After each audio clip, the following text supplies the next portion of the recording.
நிருபர் கூட்டத்தில் பேசும்போது அது குறிப்பிட்டிருக்கிறார், விஜயை குறிப்பிட்டிருக்கிறார். விஜய் மாதிரி ஒரு டைனமிக் சீஃப் மினிஸ்டர் பார்க்கலன்னு சொல்லியிருக்காரு.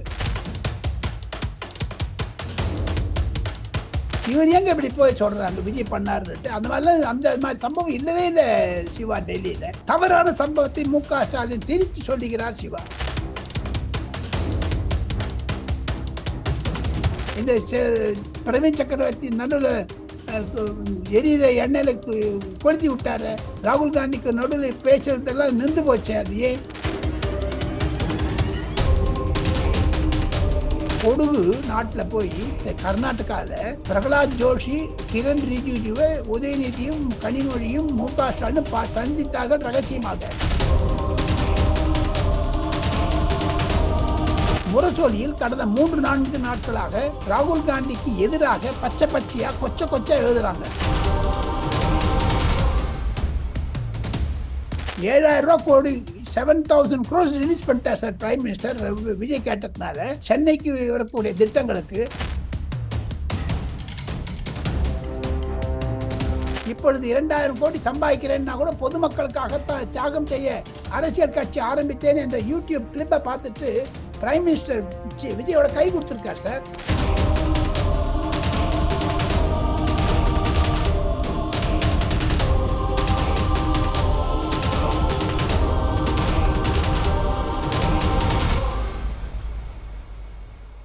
நண்பர்கள், உறவுகள் அனைவருக்கும் வணக்கம். இன்று நம்மோடு இருப்பவர் மூத்த பத்திரிகையாளர் டெல்லி ராஜகோபாலன் சார் அவர்கள். வணக்கம் சார்.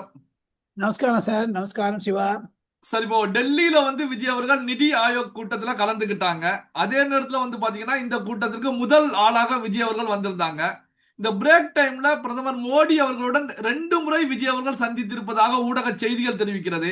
இந்த நிதி ஆயோக் கூட்டம், விஜய், பிரதமர் மோடி அவர்கள் அங்க நடந்த ரகசியங்கள் என்ன சார்? முக்கியமாக ரகசியத்தை சொல்ல வேண்டும் என்றால், விஜய் அவர்கள் நரேந்திர மோடி அவர்களுடைய அன்பையும் மரியாதையையும் ஆதரவையும் சந்தித்ததன் மூலமாக 8 கோடி தமிழ் மக்களுக்கு விஜய் செய்த தியாகம் அது.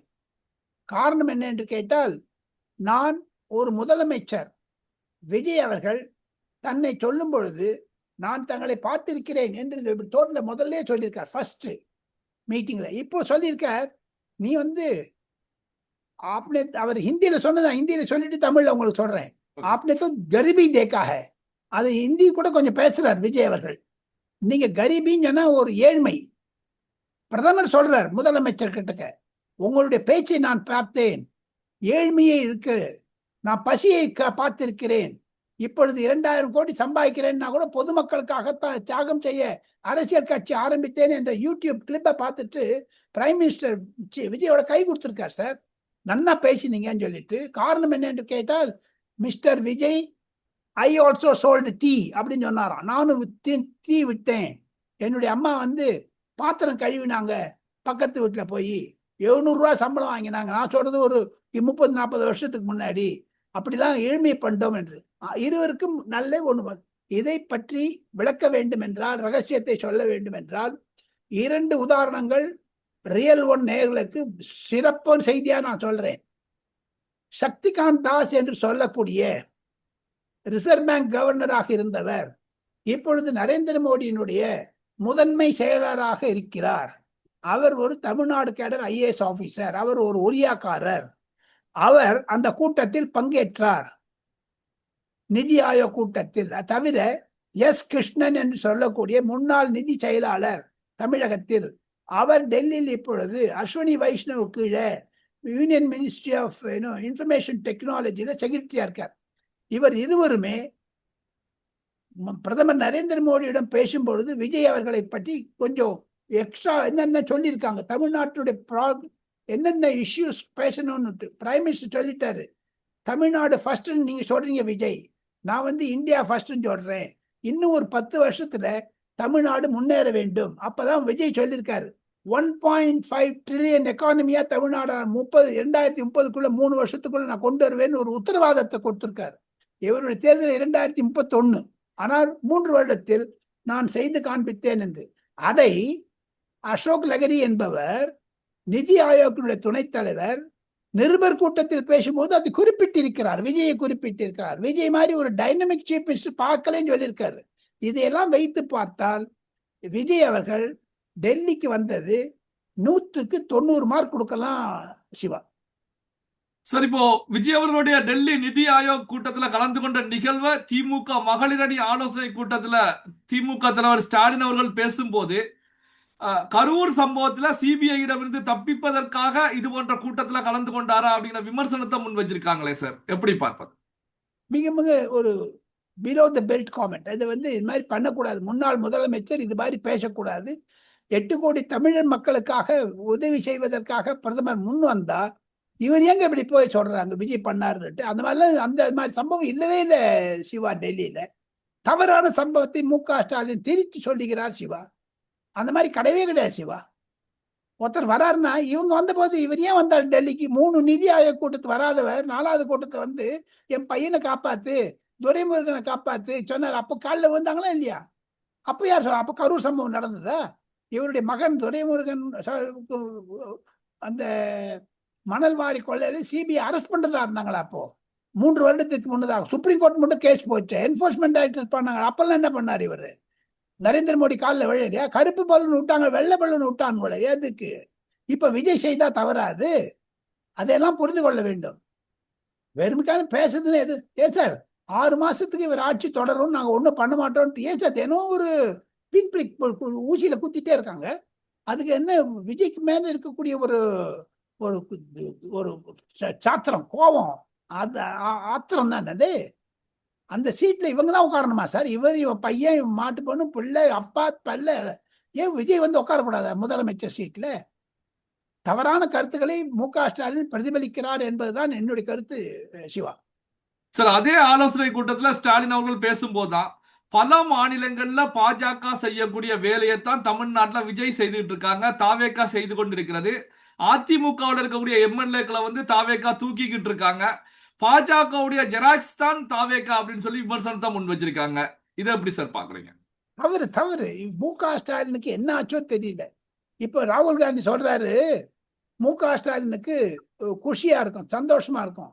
ராகுல் காந்தி சொல்றாரு திமுகவுடன் இண்டி கூட்டணியில் மீண்டும் உறவு வைப்பது கை கொடுப்போம் என்று. அப்போ திமுக சந்தோஷப்படுவாங்களா? ராகுல் காந்தி வந்துட்டா விஜய் விட்டுட்டா அவங்க விஜய் அரசாங்கம் கீழே விழுந்துருமா?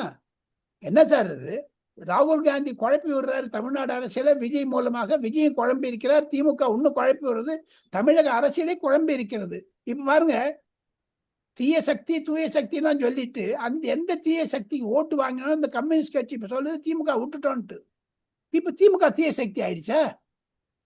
ஸ்டாலின் சொல்றாரு என்னுடைய அரசாங்கம் தான் நடக்குது, டிஎம்கே 2.0ன்றாரு. அது என்னது? அது ஆக மொத்தம் தோல்வியினால் மனம் குளறி இருப்பது, அவங்களுடைய சஞ்சலைகள், அவங்களுடைய எண்ண அலைகள் மோதுவது. எங்கேயோ அவருக்கு மருத்துவ உதவி தேவை என்று தான் திமுக அவர்களுக்கு எல்லாருக்குமே கொஞ்சம் ரெஸ்ட் எடுத்துக்கணும் அவங்க போய். சரி, இப்போ 8ஆம் தேதி இண்டி கூட்டணியில் ஆலோசனை கூட்டம் நடந்தது. அதற்கு திமுக அழைப்பு விடுக்கப்படல அப்படிங்கிற செய்திகள் வெளியாக இருந்தது. திமுகவும் கலந்துக்கல. இப்போ ராகுல் காந்தி திமுக கலந்து கொள்ளலாம் அப்படின்னா இதனுடைய பின்னணி என்ன சார்? அது விஜய் கழட்டி விட்டு போறாங்களா? இல்ல விஜயை வச்சுன்னு திமுக வச்சுப்பாங்களா? எப்படி மதிமுகவும் திமுகவும் ஒரே அணியில் இருந்தது அந்த மாதிரியா? புரியவே இல்லையே. ராகுல் காந்தி 2029 பிரதமராக வேண்டும் என்று துடிக்கிறார். ஆனால் அதே சமயத்தில் முரசொலியில் கடந்த 3-4 நாட்களாக ராகுல் காந்திக்கு எதிராக பச்சையா கொச்சா எழுதுறாங்க. முதுகுல குத்த, பேக் ஸ்டாபிங், முதுகுல குத்தினாருன்னு சொல்றாங்க. இப்போ ராகுல் காந்தி திமுக வச்சுட்டாங்கன்னா முதுகுல குத்தினா எடுத்துருவாங்களா அந்த கத்திய? எதற்காக ராகுல் காந்தியும் அவசரப்படணும், திமுகவும் அவசரப்படணும்? புரியவில்லை. இப்ப விஜயோட 2 மந்திரி இருக்காங்களா சிவா, அவங்களாம் வெளில வந்துடுவாங்களா? அப்ப தமிழ் வெற்றி கழகத்துடைய ஆட்சி கவிழுமா? ராகுல் காந்தி திமுக ஒரு எம்பி வாங்கினாரு, கிறிஸ்டி திருலோக். இவங்கிட்ட பிரவீன் சக்கரவர்த்தி ஒரு எம்பி வாங்கினார். 2 எம்பி வாங்கிட்டு 2 பேரையும் டாடா பை பைன்னு சொல்லுவாங்களா காங்கிரஸ்? தமிழ்நாட்டில் காங்கிரஸ் மிக அவலமான நிலையில் இருக்கிறது. அடுத்தது Manik Thakur chief minister, BJP Tamil Nadu Congress கமிட்டியின் தலைவராக செல்வ பெருந்தகை மகள் கல்யாணத்துக்கு பிறகு அவ தான் வரப்போறாங்க. அப்போ திமுகவிற்கு எதிர்ப்போக்கு இருக்குமா, ஆதரவு போக்கு இருக்குமா? மாணிக் தாக்கூர் ஜோதிமணினால் தான் திமுக காங்கிரஸ் உறவு பிரிந்தது. இந்த பிரவீன் சக்கரவர்த்தி நடுவில் எரியிற எண்ணெயில கொளுத்தி விட்டாரு. ராகுல் காந்திக்கு நடுவில் பேசுறதெல்லாம் நின்று போச்சு. அது ஏன்? ராகுல் காந்தி தேர்தல் பிரச்சாரத்தில் வராது இருந்தாரு, இப்ப வருவாங்களா? ஆகஸ்ட் மாதம் 4ஆம் தேதி ஹைதராபாத்தில் நடக்கக்கூடிய கூட்டத்துல ஸ்டாலின் திருப்பி போவாரா? இது நடுவே பாஜகவுடன் திமுக பேச ஆரம்பித்தது என்று அவங்க பயந்துட்டாங்க. வேற ஒண்ணுமே இல்லை. பொடுகு நாட்டுல போய் கர்நாடகால பிரகலாத் ஜோஷி, கிரண் ரிஜிஜுவை உதயநிதியும் கனிமொழியும் மு.க. ஸ்டாலின் சந்தித்தார்கள் ரகசியமாக. நாங்க ஓட்டு போடுறோம் சொல்லியிருக்காங்க. ஒன் நேஷன் ஒன் போல், உமன்ஸ் பில்லு, டீலிமிட்டேஷன் எல்லாத்துலயும் ஒத்துன்னு இருக்காங்க. இதெல்லாம் பார்த்துதான் ராகுல் காந்தி பயந்து போயிட்டு திமுக கள்ள உறவு வச்சுக்கணும்னு பாக்குறாரா? அப்ப விஜய் கழட்டி விட்டுருவாரா? விஜய் புரிஞ்சிக்க மாட்டாரா? விஜய் வந்து மோடியோட கிட்டக்கந்தான்னு தமிழ்நாடு நலனுக்காக பண்றார். விஜய் ஓப்பனா சொல்லிட்டாரு, ராகுல் காந்தி எதிர்க்க நான் வந்து டிரான்ஸ்பரண்டா இருப்பேன், வெளிப்படையாக இருப்பேன், மோடியையும் பார்ப்பேன், விஜயும் பார்ப்பேன், ராகுல் காந்தியும் பார்ப்பேன், எனக்கு தமிழ்நாடு முக்கியம். ஏங்க 7,000 கோடி 7,000 crores ரிலீஸ் பண்ணிட்டார் சார் பிரைம் மினிஸ்டர் விஜய் கேட்டதுனால. சென்னைக்கு வரக்கூடிய திட்டங்களுக்கு ஸ்டாலின் போனது, ஸ்டாலின் இருந்து ரிமோட் கண்ட்ரோல்னாரு. லேடியா மோடியா நாங்க ஜெயலலிதா. ஏன் விரோத போக்கு? விஜய் அவர்கள் சமூகமாக சுமூகமாக சோசியல் ஜஸ்டிஸை நாங்கள் நிலைநாட்டுகிறோம் என்று சொல்ல பொழுது பாஜக எங்களுக்கு கொள்கை எதிரின்னு சொன்னார், உண்மை. ஆனா மோடி பிரதமரை எதிரின்னு சொல்லலையே அவரு. இன்னைக்கு பிரைம் மினிஸ்டர் கையெழுத்து போட்டோன்னு 7,000 கோடி வந்தது, ஸ்டாலின் போட்டா 7,000 ரூபா வருமா? பல்வேறு முக்கியமான தகவல்கள், செய்திகளை நம்முடைய உறவுகளுடன் பகிர்ந்து கொண்டதற்கு நன்றி சார். நன்றி, தேங்க்யூ.